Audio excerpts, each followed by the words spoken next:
The time now is 9 p.m. on Wednesday, January 21st. Welcome into the Daily Rewind, a look back at today's top stories and headlines. 5:46, just into the wavy newsroom. 2 people and 2 dogs are without a place to stay after a fire. Portsmouth Fire and Rescue, along with the Navy Regional Mid-Atlantic Fire Department, were called to LaSalle Avenue just after 3:45 this morning. At the time, temps were in the 20s. No one was hurt. Officials say the cause of the fire was accidental due to a faulty electrical outlet. In Portsmouth, police need your help finding 3 girls who went missing from a treatment center. Police say 16-year-old Darsha McAllister, 14-year-old Jocelyn Krofek, and 12-year-old Forever Scott were last seen at the Harbor Point Behavioral Health Center Sunday morning. We now know Northern Virginia law enforcement is involved in the search for them. McAllister was last seen wearing pink pajama pants and a tan shirt with California printed on it. Krofek was wearing black pajamas, and the youngest, Scott, was wearing navy blue pants and a Jordan brand shirt. Police consider her endangered. If you have any information regarding their whereabouts, call the crime line. All right, so I've got the snow tracker up here. I think we got a pretty good shot at accumulating snow, which is an inch or more. So that's, you know, a 90% chance for an inch or more is what we got here for Saturday afternoon through Sunday night. That's the timing of it. However, the impacts, storm type, stay tuned. I mean, this thing, it looks like it's going to be a lot of mix coming in now, and that might even change again. It might go back to more of a snowy scenario, but right now both the European and GFS models have a wintry mix coming in for a long time. So having said that, let's move on to what's going on right now, and then we'll get back to that in just a moment. So we got temperatures this morning in the 20s and teens. We'll be in the 40s this afternoon, and then we're in the 50s tomorrow. So we got some warming out there. Short term, 48 today, 58 tomorrow. Then we start cooling down Friday, but that's when the cold air really settles in, Saturday and Sunday. So Saturday, 60% chance for some snow developing, maybe a mix and then some snow. And then Sunday, rain, sleet, snow, maybe some freezing rain, 80% shot at that happening. We have high pressure around right now. There's an area low pressure back to the west, but that's not the game changer. That's not the weather maker for the weekend. That's just a short-term thing that's going to miss us and travel off to the northeast. So Super Doppler 10 is all quiet right now. We have dry conditions, and we'll be dry today with a lot of sunshine to start, and then we'll have partly cloudy skies towards the afternoon. Should be decent out, but still chilly, and we'll have a southwest wind. Past 6 o'clock, we're going to have dry weather, except maybe a little stray shower Thursday morning early. And then we've got, partly cloudy skies Thursday afternoon, and those winds will start changing. But the temperatures will be in the 50s. It'll be nice out. That's the day to get outside, Thursday, if you want to head outside. Now, we go into Thursday night and a Friday. Doesn't look like much, but a cold front is going to come in. Notice our model does not have any precipitation out there, but some of the others do. And so I do think, and this is one of them, this is the GFS Friday afternoon. It does have some rain along the front. I'm calling for a low chance for a few showers, kind of splitting the difference there. So what does it do going into the weekend? Well, here's Saturday morning. It's pretty dry. Precipitation nearby, but not here so much. But then in the afternoon, it takes a while for this to develop now on the GFS. It's slower, so maybe just some scattered light precipitation at first, but then it picks up in the evening, and we could get some bands of heavy snow in here. This is Saturday night. You think, all right, here we go. Well, hold on a second, because here's Sunday morning. We get that rain snow line moving north a bit. There'll be some heavy snow north of it, but then it brings that rain into a big chunk of our region. And then that rain snow line is to our northwest. Yeah, it's still coming down between Richmond and D.C., but if this pans out, we'll have some melting and then maybe some refreezing. Maybe it changes back over to some freezing rain and snow then going into Sunday night. So a lot of uncertainty at this point. The models have changed the tune on the totals. This is the GFS we just looked at. It's got a foot of snow up there between Richmond and D.C., but around here now, it's more in the 1 to 3 category to up to 6 to 8. If you remember, just the other day, it was 20 inches nearby, close to it. That's changed. European model, wow, 0 to 1, 1 to 3. It's changed its tune too. It's got most of the snow up there north of Richmond. So here's the latest totals, but again, I'm just showing you this, not for a forecast, just to show you how much things have changed in the last 24 hours. So there's still high uncertainty. We're monitoring the trends. I think on Sunday we're looking at snow, sleet, rain, maybe some freezing rain. And so it's, it's still early in the game. A lot will probably change before we get there, especially with all these recent changes. So check back for updates. We're in the 40s today, partly cloudy, dry, chilly. And then tomorrow we're in the 50s. So it's over the weekend when that cold air gets here and we see at least some snow, maybe some heavy snow for a time. Maybe it's heavy snow and then it melts.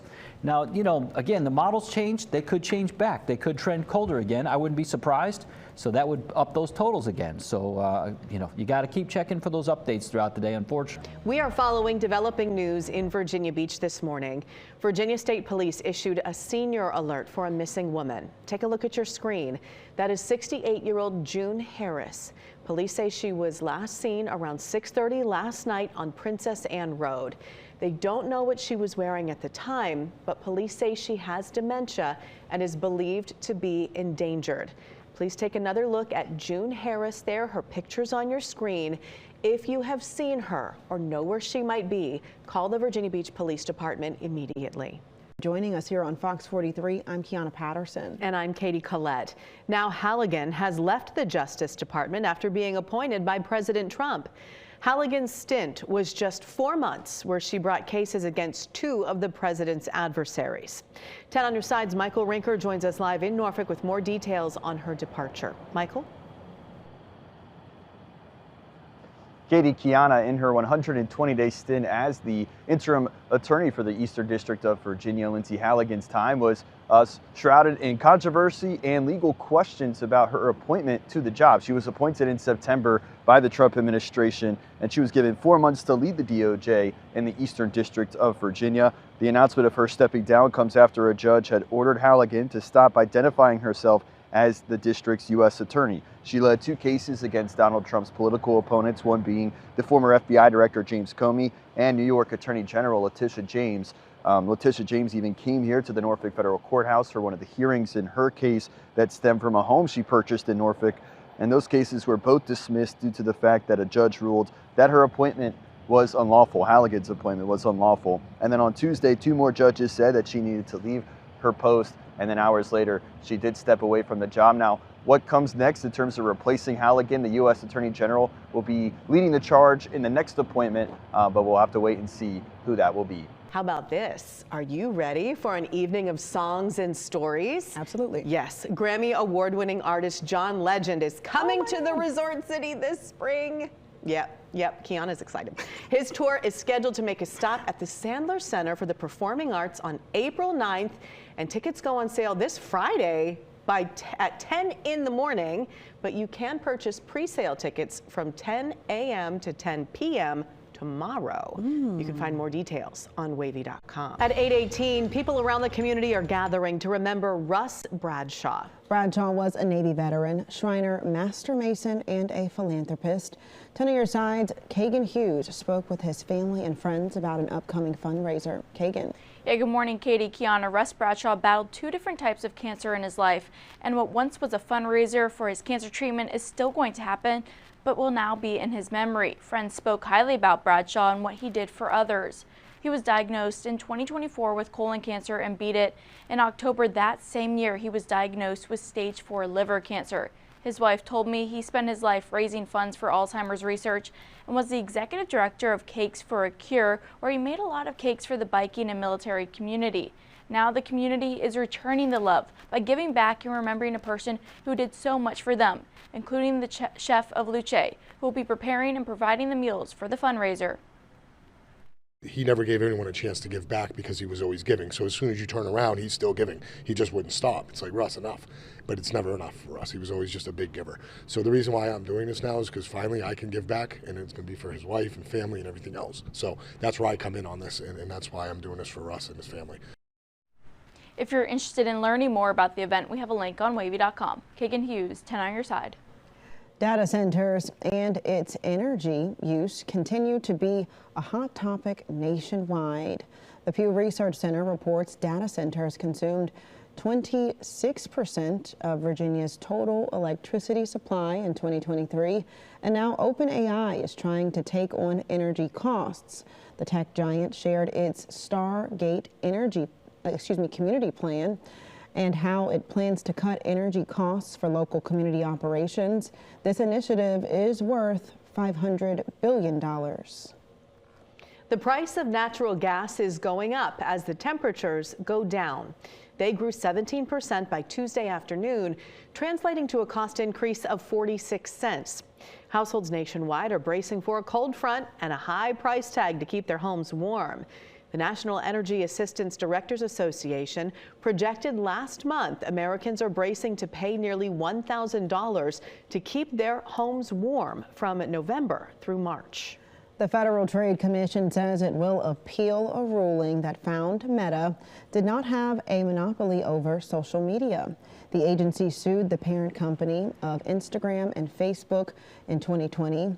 Last year, a federal judge said that there is competition with TikTok and YouTube. A spokesperson from Meta says the court's decision was correct and they will continue to innovate America.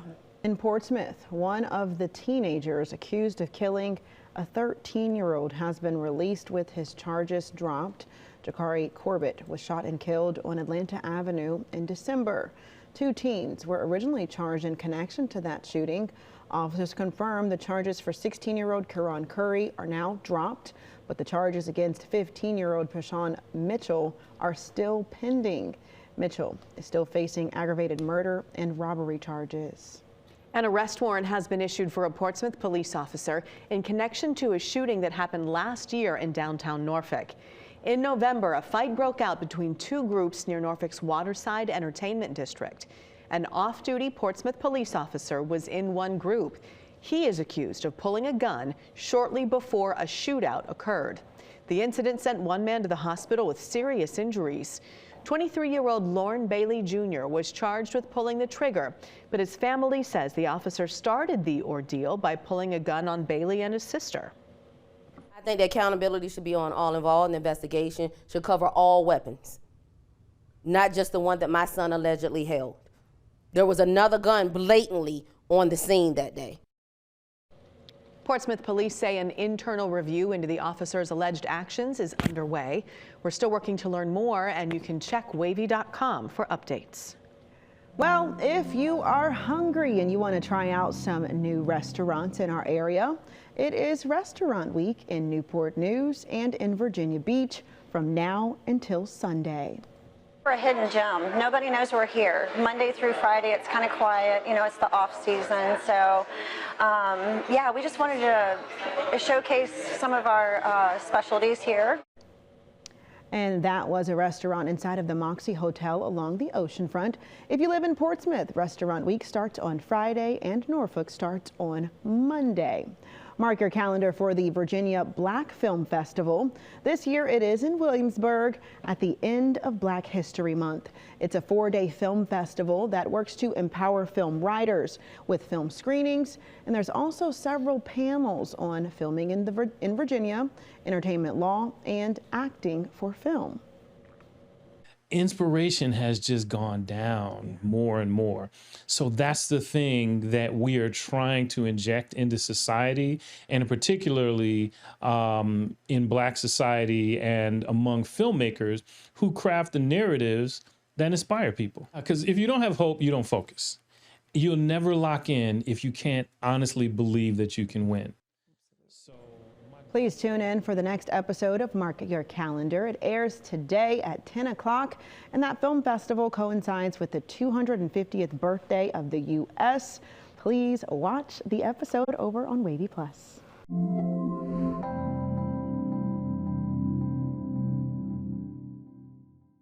Energy is preparing for this weekend's weather and what it could bring, from strengthening the grid to helping you stay warm at home. Hopefully you're at home. Telling your side's Michael Rinker has more from Portsmouth. As Hampton Roads prepares for the possibility of a winter storm this weekend, Dominion Energy has some valuable tips on how you could stay warm and safe for if and when that weather arrives. With a widespread winter system in the forecast, Dominion Energy is already out in front of it to try and keep the power on when the storm hits. Hardening the grid includes everything from using taller, larger poles and installing them more deeply in the ground so they're sturdier.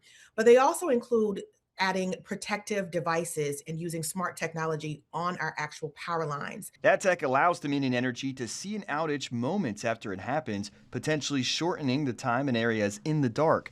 In the forecast is snow and the possibility of ice, and that could strain an electric grid. And when there's a buildup of ice or precipitation or any sort of foreign object on the line, these devices detect that, and they can send those information signals in real time to our operations center before a crew even lays eyes on it. Then when it comes to staying warm at your house, there are things you can do ahead of time to make sure your heat is working efficiently. And go to the hardware store if you've got and get some caulk. If you've got any cracks around your windows and doors, go ahead and seal those up. If you have door sweeps, you might want to put those at the base of your door to prevent drafts from coming in because it's going to be extremely cold. And if you plan to use a space heater, you could actually end up paying for it in a number of ways. When you use space heaters and other devices, just consider that if it's not an efficient one, not only is there a potential hazard, there's also the likelihood that you'll use more electricity and that your bill can go up more. For more advice from Dominion Energy, head over to wavy.com. In Portsmouth, Michael Rinker, 10 on your side. Now to Suffolk, 2 people are hurt after a 2-car crash.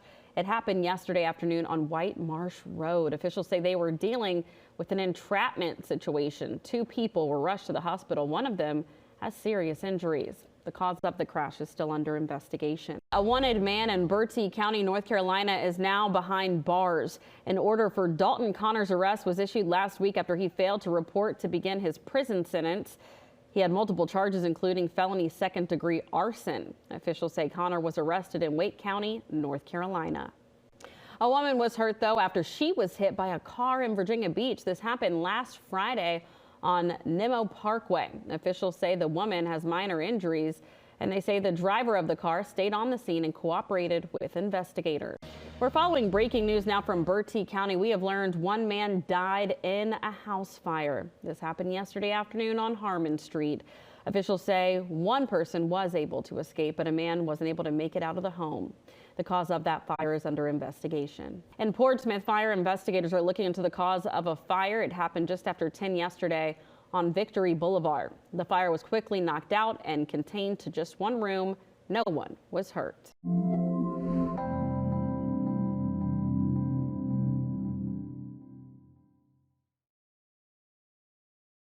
Breaking news right now on the highway. Emergency officials are on the scene of a big crash on Interstate 64 westbound. That's near the South Military Highway exit in Chesapeake. You can see several lanes are blocked off, many emergency response vehicles, but cars are still moving forward. You can see also a tractor trailer flipped over, blocking several lanes. You can see that kind of to the more upwards part of your screen there behind the red truck is what it looks like, Tom. That's where the action is, and right now you see the westbound shoulder and left lane are closed. The westbound lane is also closed. Traffic is backed up significantly, but cars are sneaking by. State police say that medics took the truck driver to the hospital. That driver is expected to survive. We will continue to follow this situation and bring you updates as we get them on air and on wavy.com.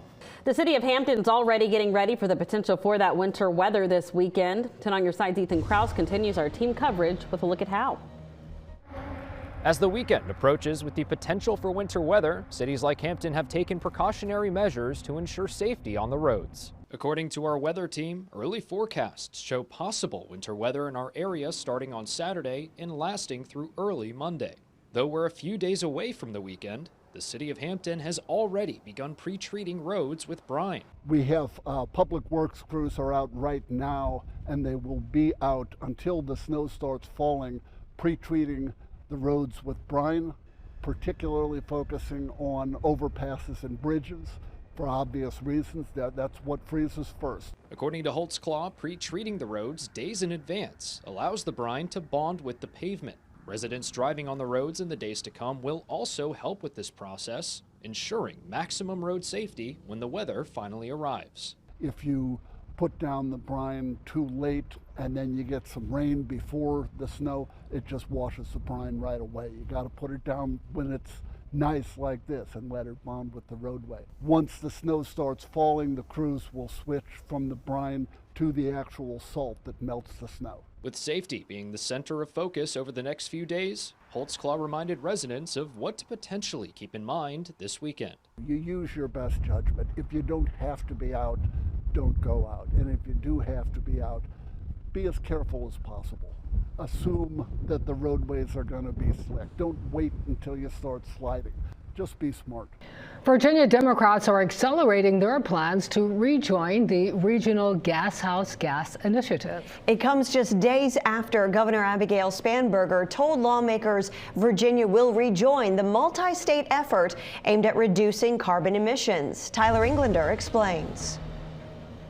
House Majority Leader Charnel Herring telling reporters today that Democrats plan to introduce an amendment to the current state budget that could speed up how quickly Virginia could rejoin the Regional Greenhouse Gas Initiative known as RGGI. RGGI works to reduce carbon emissions by limiting how much carbon energy producers can emit and forcing them to pay for those emissions. Virginia joined RGGI in 2020, only for Governor Glenn Youngkin to pull Virginia out in 2023 because energy producers like Dominion were simply passing the cost of RGGI on to Virginia ratepayers. However, Democrats are moving forward with plans to rejoin RGGI, arguing that because Virginia gets the money paid by utilities back to use for energy efficiency upgrades and flood mitigation, RGGI actually saves Virginians money in the long run. For low-income consumers, it will help with weatherization, which will help with utility bills. Money is coming into the Commonwealth, significant sums of money to help with flood resilience, which is going to help communities across the Commonwealth. We're hearing a lot about affordability. The governor has underscored that numerous times. And to me, what we're doing is working the other direction when we adopt this plan to go back to RGGI. In 2024, a judge ruled that former Governor Glenn Youngkin didn't have the authority to remove Virginia from RGGI. However, that ruling has been put on hold pending an appeal from the Youngkin administration. We reached out to Attorney General Jay Jones' office to ask if Jones still planned on defending that appeal in court, but didn't receive an answer. At the state capitol, I'm Tyler Englander. As you prepare for winter weather, get ready for a higher natural gas bill. According to Business Insider, the price of natural gas has already spiked 21%. And your side's Andy Fox is live in Virginia Beach after speaking with Virginia natural gas executives about those higher costs before this potential winter storm. Andy? Yeah, there is an explanation for it, Tom, but I am reminded when all this discussion is taking place that December 2025 was the coldest December on record since December 2010. As nasty freezing temperatures cost us more money in heating bills, and Russell feeling that pain with plunging temperatures. I can't imagine what our bill's going to be because I like it warm, but I don't want it to be freezing and have it too cold. I'm not comfortable. Over at Virginia Natural Gas Southside Corporate Headquarters, Russ Hazlett, Vice President of Operations. Cold weather for us doesn't mean anything for pricing. First of all, we pass the pricing that we get onto you, and that is marketed and hedged months in advance in preparation for the winter season. Hazlett says the bill is higher because it's colder and we are using more natural gas. So just because it's cold this weekend doesn't mean your bill is going to be higher because gas costs more. It's directly related to your consumption of gas. Hazlett says one thing you can do is go to the VNG website and follow tips on how to lower your gas bill. You can take steps to control your own gas usage, as well as energy efficiency, sealing your windows and doors, things like that to cut down on your usage. In case of emergency, this is the VNG Mobile Command Unit. Arrived last month. Coleman Bonney, Operations Supervisor. If we do have a large-scale outage, we'll call it. So if a tree comes up and we lose a neighborhood, as an example, we'll roll the Mobile Command Center out there. This on-site presence for managing the emergency effectively and efficiently right on site without having to do it from an office or have people come into an office. Ann knows this winter storm will cost her more money. She's ready for it, but she says she's thankful she has natural gas heat. We had oil, and I love natural gas, yes. Okay, now, today, Virginia Natural Gas had basically a conference call, 81 people on it. People from here all the way down to Atlanta, making sure everyone is on the right page this weekend. In Virginia Beach, Andy Fox, 10 on your side.